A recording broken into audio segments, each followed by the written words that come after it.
All right, so we've been watching this one particular storm. We had those two supercells down in southwest of the Lufkin area. One of those is currently gone tornado warned. The warning is in effect until 9:15, and this is moving right in towards downtown Lufkin. So take shelter and get to your tornado safe place. A closet under the stairs, even a kitchen pantry that is away from exterior walls and windows. Put on a bicycle helmet, and if you don't have a bicycle helmet, football helmets, motorcycle helmets, anything to protect your head. Golf ball size hail. Golf ball size hail with that? All right, so again, a little bit larger than what we've seen with most of our storms today. So this is showing a stronger updraft, a stronger storm, and that's also helping to potentially produce this tornado. Now again, this area, it's hard to see, but you kind of see this inflow notch that's pulling in towards the center of the storm. And I'd say really in this area from Knighton up towards Granville right now, if there is a tornado, that is the likely location. It is dinner time. People may not be completely focused on the weather. So if you have friends and family in Homer or Dunnigan or even Huntington and areas further to the northeast, give them a call. Let them know what is heading their way so they are as well prepared as they can be for this potential approaching tornado. Again, we have nothing confirmed. Everything is radar indicated, but 69, Highway 69, nobody needs to be traveling through that stretch from Lufkin even all the way down to Zavala. If it's not larger towards baseball size, it could be a lot of golf ball size hail to get that three body scatter spike. Usually with that particular indicator on radar, usually you're dealing with large amounts of hail regardless.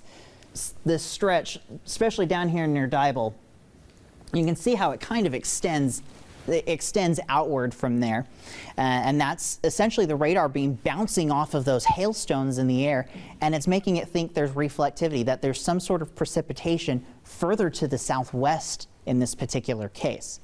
Now again, it's too far away from the radar to tell for certain if we've got any debris being picked up or lofted by this potential tornado. So unfortunately, that isn't going to help us at this time. This is moving right into the south side of Lufkin.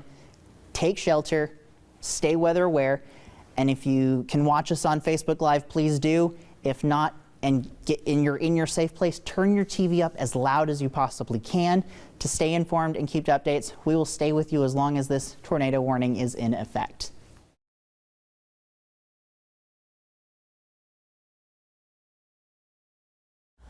Wednesday on the Wiregrass has continued that trend of very warm temperatures and isolated afternoon showers, but changes are on their way with this storm system draped across the plains that's sparking off quite a bit of severe weather in portions of Oklahoma and Texas. That storm system with its dry line and stationary boundary are helping to feed those storms. Now ahead of it, warm temperatures, very high dew points are the key story, and that's been what we've been dealing with as well. Dothan made it all the way to 91 degrees this afternoon, the hottest temperature we've seen so far this year, but not quite a record. We've cooled off a little bit as we've gotten into the evening hours, upper 70s, lower 80s area-wide, with our southerly winds continuing this evening. With those southerly winds, it's keeping our dew points quite high, and with that, our temperatures are only going to drop into the upper 60s. 68 for our low this evening with some patchy fog as we get into the morning hours tomorrow. So if you happen to hit one of those patches on the way to work or getting the kids off to school, take it slow and make it to your destination in safety. That fog will burn off quite quickly and will warm up quite significantly. 91 degrees is our forecast high for tomorrow with partly cloudy skies and those isolated afternoon showers. The one difference we'll see tomorrow is our winds increasing a little bit more than we've seen recently, southwest from 10 to 15 miles per hour. Friday is our big weather maker, working its way in from the west. We're going 60% for those rain chances, but based on what I'm seeing with the Euro, that might be underdoing it just a little bit. Now with this storm system, we might see a little bit of severe weather as well. I'll give you a few more details about that here in just a moment. Saturday, we'll have this boundary that lingers across the area, potentially sparking off a couple of isolated showers and thunderstorms for your Saturday. Now Sunday and Monday look to clear out quite significantly. There might be an isolated sea breeze shower that works its way in from the Gulf, but we're not expecting a whole lot with that at the moment. Now that severe weather threat, the majority of the Wiregrass is in this marginal risk except for northern Coffee County where they're just clipped by that slight risk. Regardless of the category, the threats are going to remain the same. Primary threats are going to be damaging straight line winds and large hail up to quarters in size. Now the strongest cells that work their way into the area there could be an isolated tornado. We cannot rule that out at this time. Still, the likelihood is very, very small. Recapping those rain chances, just isolated for Thursday. Best chance is going to be 60% on your Friday, and we'll keep that isolated chance for your Saturday, but clearing out for Sunday and Monday. With the severe weather threat and the rain chances over the next couple of days, now's a great time to download that WDHN weather app to get severe weather alerts wherever you are and have that interactive weather radar at your fingertips so you can stay ahead of the storm. Tomorrow, likely our hottest day of the year. Just an isolated chance of rain. Best chance of rain is going to come Friday and Saturday. We'll cool off back into the middle 80s, but after that we'll start to warm up and clear out, having plentiful sunshine and working those temperatures all the way into the middle and eventually upper 80s by the middle part of next week.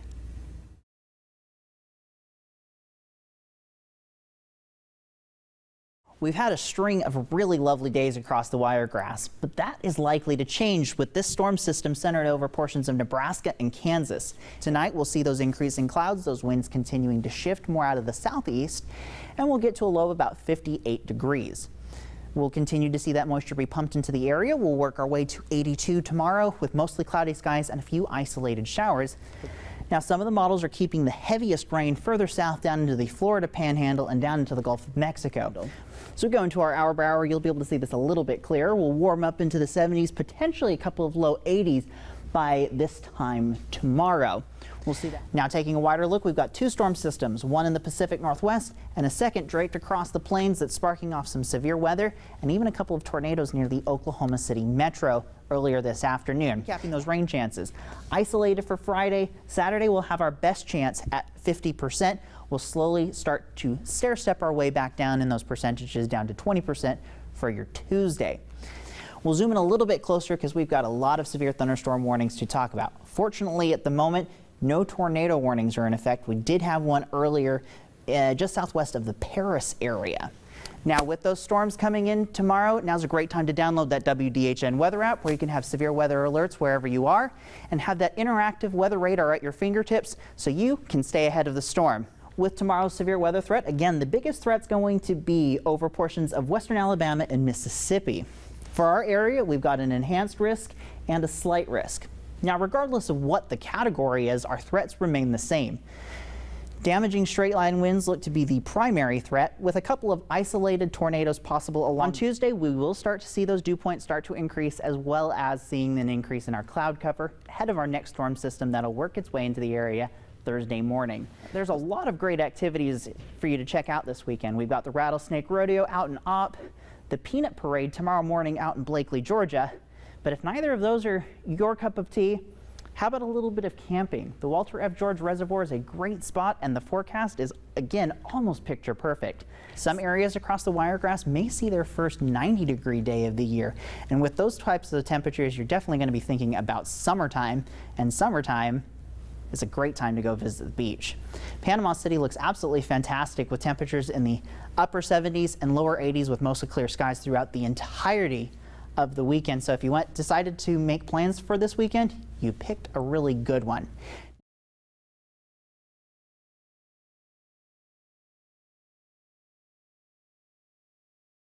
These strongest thunderstorms can become supercells.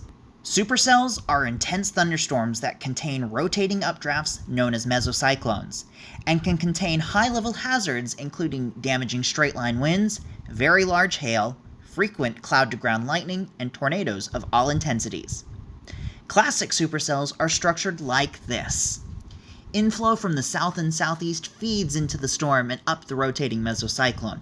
The wind shear helps the mesocyclone to rotate, but also pushes the falling precipitation or downdraft away from the core of the storm, allowing it to maintain its strength. Below the mesocyclone, you can find what is known as a wall cloud.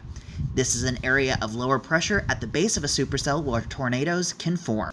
So what actually is a tornado? A tornado is a violently rotating column of air in contact with the base of a thunderstorm and the ground.